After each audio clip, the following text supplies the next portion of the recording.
Good morning everyone, কেমন আছেন? আশা করি সবাই খুব ভালো আছেন।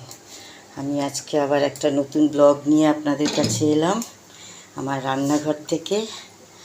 এই যে রান্না চলছে, সাদা তেল দিলাম কড়াইয়ে সাদা তেল দিয়ে আজকে সোয়াবিনের তরকারি হবে।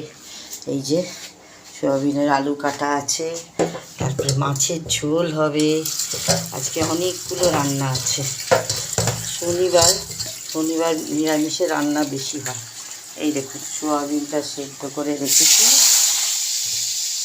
সোয়াবিনটা সেদ্ধ করে রেখে এই আলু ছোট ছোট করে কেটে সেই আলুটা ভেজে তারপরে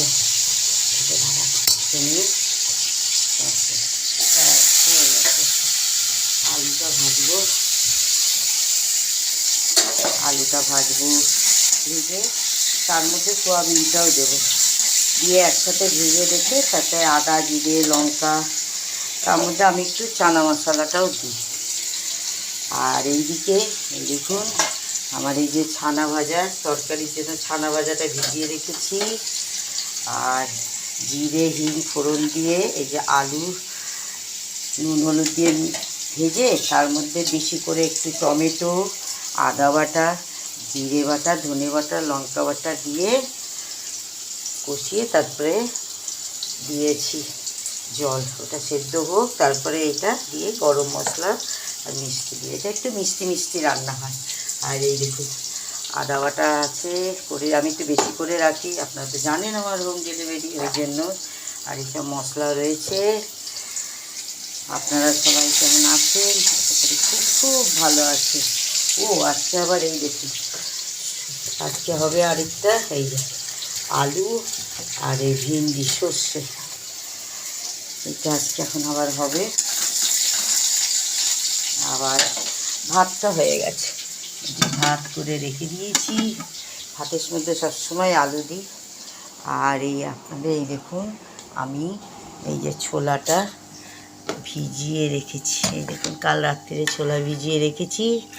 এই যে এই ছোলাটা কাঁচা লঙ্কা জিরে কাঁচা লঙ্কা টমেটো আর শসা চাট মশলা দিয়ে নুন দিয়ে একটু মাখবো, ওইটাই আজকে সকালের জল খাবার করবো। এর মধ্যে একটু নুন হলুদ দিয়ে দেবো, দিলে আলুটা একটু সুন্দর হবে। হলুদ দিয়ে বেশিক্ষণ কষানো যায় না, ঠিক আছে, হলুদ দিয়ে বেশিক্ষণ কষানো যায় না, এই জন্য যে হয় কি হলুদের চিটচিটটা এসে যায় বেশি কষালে। কিন্তু অল্প কষিয়ে ওর মধ্যে